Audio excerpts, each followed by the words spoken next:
Watch Paranormal Short Session 4 by Keith Evans. I'm at the Chestnut Street Cemetery here in Apalachicola, Florida by Mr. James Kellop grave cradle.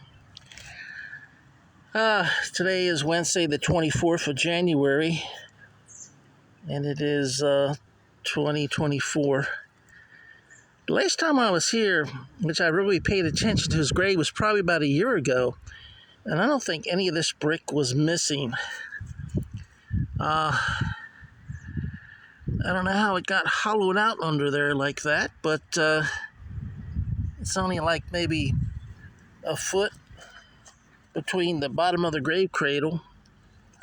You can see some she shells in there, at least one from here. And I guess it's sloped down here gradually. And when it rains hard, I guess it somehow gets under there and washes it out. I don't know if the tree forced this end up and it allowed water in and then just washed the brick out gradually. Sometimes we get some rains where the water just pools on the ground, maybe an inch or so in like several minutes, if not 30 or 45. So maybe that's what caused it. Maybe it's just natural erosion. You can see where the individuals here in the grave plot beside Mr. Cullop, how they built theirs up because there's like a gradual slope. So on this side, there's like maybe one or two tombstones that have been broken off. This one here, the edges look way too smooth to be just a natural rock. So there used to be, you see where one's broken off right there. So I don't know whether Mr. Cullop had both a grave cradle and a tombstone, and it's broken off here. That might be part of it. Maybe this is part of it, or it might be the gentleman or the lady that was behind him. And then, of course, the tree here, this very large tree, is probably responsible for the pushing of his grave cradle up and towards the northwest, and causing the water to come in, and also breaking this one off too, because you can see it's pretty much, the tree is growing into it there. See if we can zoom in here and show you what I'm talking about. There's not much room there between the tree, so it probably twisted that and broke that off. So, but I don't see any writing on this part here. I haven't used my Obelisk 5 yet today, so I'm gonna break out the Obelisk 5. And before I get started, I'm going to ask Mr. James Kellop if water erosion is what washed out his brick here to holding up his grave cradle. It looks like the tree is probably pushing it up too.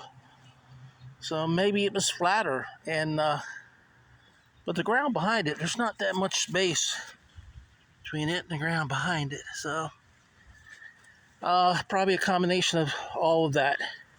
The tree forcing it up and out, and water erosion since it is on a slope here. If I can show you the slope that it's on.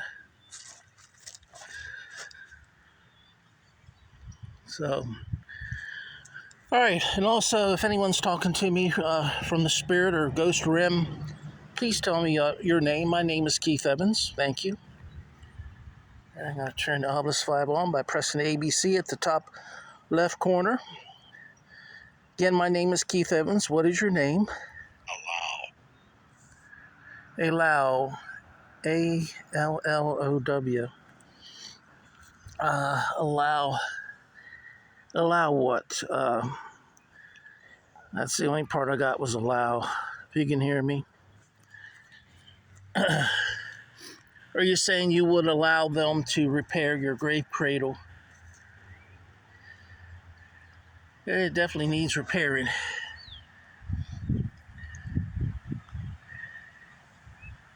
See if I can zoom in.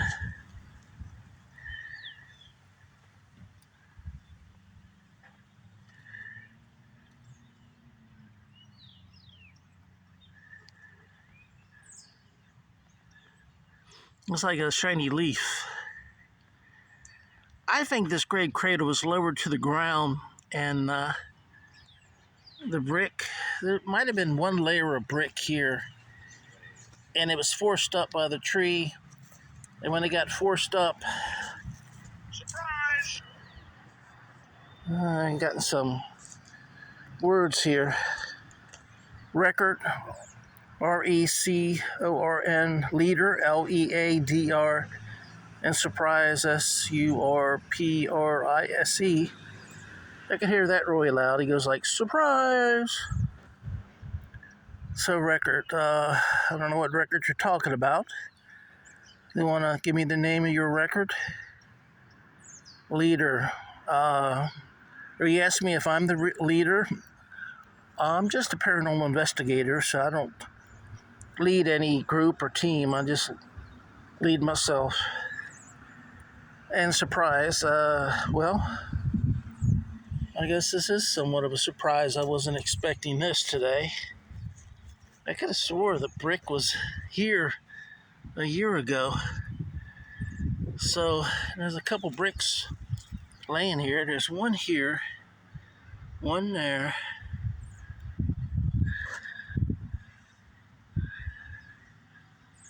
And some of the cement here. And the brick looks like it's right about here. Oh, that looks like brick. See it there? There's one brick here.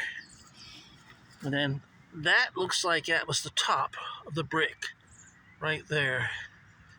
So I think it laid flat on that brick there.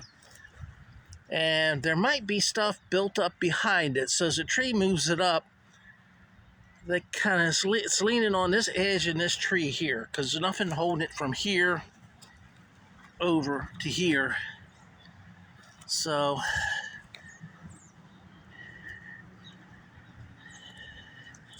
they'd probably have to build the brick up even higher to meet where it's resting now on this tree. If the tree were to be cut down, it's still going to be resting on top of this root here. You can see the root. So, in the tree. Well, nobody's given me their name yet. Again, my name is Keith Evans. Maybe somebody said I'm the leader. What are you the leader of? Maybe they weren't asking me about me being the leader. Maybe they were saying they're the leader. What are you the leader of? I wonder if the Chestnut Street Cemetery has spirits and ghosts that have their own little cemetery association where they pick a leader to do whatever they can do to maintain, manipulate people to look after and highlight the cemetery so people will donate money so other people can take care of it. I'm not associated with the cemetery at all. I just come here to do paranormal research during the day only. And if there's anyone at home that wants to donate to the Chestnut Street Cemetery, I think they're connected with the, I think it's called the Apalachicola Historical Society. It might be called the Franklin County Historical Society. But I think that's who does all the maintenance on the cemetery. So, if you want to check that out and donate money for them, I don't get any of that. But I would like to see the money go towards preserving this, because you can see this is a really nice slab. It's got a lot of wear and tear on it from the sap from the tree and the pollen. This greenish white, light green, is probably years and years of sap from, the tree and pollen that lays on here. And you can see it's wearing down the surface because it's very dull. You can hardly read. It's like the word who right underneath of James. You can hardly read what's underneath of Kellop. So nature takes its wear and tear on the flat type grave cradles. Let's see if something happens and somehow the tree pushes too hard on that side and it's wedged in against, say, that cement on that side, which has got a couple inches to go. It could crack it in two, and then it'll be lost to time at that point. You'd have to do the repair on the crack. So it'd be much better to do the repairs now. You know, you might be able to keep the tree here. I'm sure it's old. It's got probably been here since maybe, if not when the cemetery started in 1830, shortly thereafter. So if you could preserve this by building up the brick, maybe even moving it a little bit back so the tree can grow some, and if you move it back a couple inches, you're still within the ballpark of the grave, and allow the tree to grow, nature to take place, and preserve the history of the Chestnut Street Cemetery, and preserve Mr. James Collop's gravestone, or grave cradle. So it is a full grave cradle from foot to head. All right, I haven't got any more words on the Obelisk 5. Was this today your surprise? You think, since I didn't know about it, it was a surprise? I guess you're right about that. It was a surprise. And I guess me taping it and putting it on YouTube will be a record of it. So sometimes ghosts and spirits just tell you what they see you doing. Sometimes I think the fog of death, when someone dies and no longer has a biological body, that their memory of precise facts that took place or not there for them to grasp. I think only strong emotions are they allowed to grasp, like they might remember who they loved or the house they lived in, or who shot them if they were wrongly killed, or who shot them if they were rightly killed, But I don't think they remember that much about details. I could be wrong, and I hope I am, because by communicating with the dead, I'd really like to get more details. It'd be nice if Mr. James Collop could come through and really help me out with this. Set me straight and, tell me that, well, that tree, moved my grave cradle over 4 inches, and I also had a headstone right here. Well, see, the headstone, I don't think this is Mr. James Collop's headstone, because it would be at the foot. So that had to be someone else there, and as you can see, it's broken off.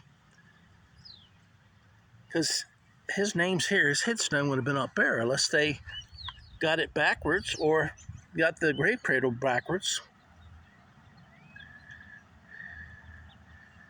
But there is the tree on the stub of the broken off grave cradle, or broken off tombstone. Right there, broken off tombstone. And the grave cradle is intact, as you can see. I can't tell which year that Mr. James Kellop passed away. Could you tell me, say, the last 2 numbers of the year you passed away, Mr. Kellop? Could you do that for me, please? Could have been 18 or 1900, so I would imagine this looks like probably from the late 1800s or the early 1900s. So if you give me the last 2 numbers, I should be able to figure it out. Well, maybe Mr. James Collop doesn't have the energy. Mr. Collop, I hope you don't feel like I'm intruding on your privacy by looking at the washed out area, but I truly believe that at one point in time, your grave cradle was much lower and it was raised by this tree. And then when it rains really hard, it runs down here and then washes out the dirt on top of your grave. So hopefully you don't consider that too much of an intrusion. And hopefully people will donate money to the Chestnut Street Cemetery so they can work on projects like this and fix it and keep it from being broken, the grave cradle. And then repair the brick wall around it, even if they got to add a few bricks to make it higher so it fits, the present level of the grave cradle of Mr. James Kellop. And of course, the Chestnut Street Cemetery is part of the Historical Society. I don't know whether it's considered Apalachicola Historical Society or Franklin County Historical Society, but I think there's just one. So anyway, that's what your donation would do besides keeping the grass mowed. When I first started doing paranormal research,